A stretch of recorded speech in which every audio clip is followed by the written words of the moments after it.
Dwi Julianti. Saya semester 6. Di sini saya akan melakukan praktikum tentang sistem pencernaan pada manusia. Apa sih sistem pencernaan itu? Sistem pencernaan adalah kumpulan organ dan juga struktur yang bekerja bersama untuk memproses makanan, menyerap nutrisi, serta mengeluarkan zat sisa dari tubuh. Proses ini dimulai dari mulut, di mana makanan dikunyah dan bercampur dengan enzim dalam air liur, lalu lanjut ke kerongkongan lambung dan usus halus serta juga usus besar. Urutan sistem pencernaan yang pertama ada mulut, kerongkongan, lambung, usus besar, usus halus, dan juga anus. Yang pertama ada mulut. Mulut adalah bagian awal dari saluran pencernaan pada manusia dan hewan yang berfungsi untuk mengunyah makanan, berbicara, serta juga sebagai tempat masuknya udara saat bernapas. Di dalam mulut ada gigi dan juga lidah.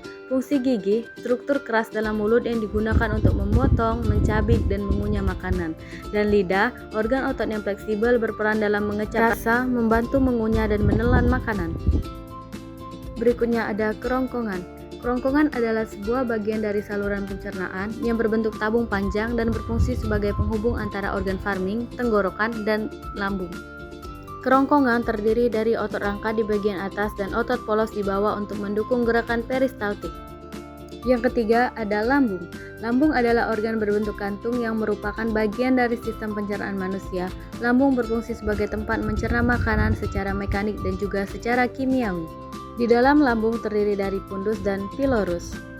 Pundus berfungsi sebagai tempat penyimpanan udara atau juga gas yang tertelan bersama makanan. Sedangkan pilorus berfungsi untuk mengatur aliran chyme dari lambung ke usus halus. Berikutnya yaitu usus halus. Usus halus adalah bagian dari sistem pencernaan manusia yang berupa saluran panjang berbentuk tabung yang terletak di antara lambung dan usus besar. Usus ini berfungsi untuk mencerna makanan. Di dalam usus halus terdapat duodenum dan jejunum. Duodenum berfungsi untuk melanjutkan pencernaan makanan, khususnya untuk pencernaan kimiawi, sedangkan jejunum adalah untuk menyerap sebagian besar nutrisi dari makanan yang sudah dicerna. Selanjutnya ada usus besar. Usus besar adalah akhir dari saluran pencernaan manusia yang berfungsi untuk menyerap air dan juga elektrolit dari sisa makanan serta membentuk dan menyimpan fases sebelum dikeluarkan melalui anus. Di dalam usus besar terdapat kolon dan rektum. Kolon berfungsi untuk menyerap air dan garam dari sisa makanan serta membantu pembentukan fases, sedangkan rektum berfungsi sebagai tempat penyimpanan sementara fases sebelum dikeluarkan melalui anus. Yang terakhir yaitu anus. Anus adalah bagian akhir dari sistem pencernaan yang berfungsi untuk mengeluarkan sisa makanan dan kotoran dari tubuh. Dapat kita ambil kesimpulan bahwa sistem pencernaan manusia merupakan rangkaian organ yang bekerja sama terkoordinasi untuk mencerna makanan, menyerap nutrisi, dan membuang sisa zat yang tidak diperlukan oleh tubuh.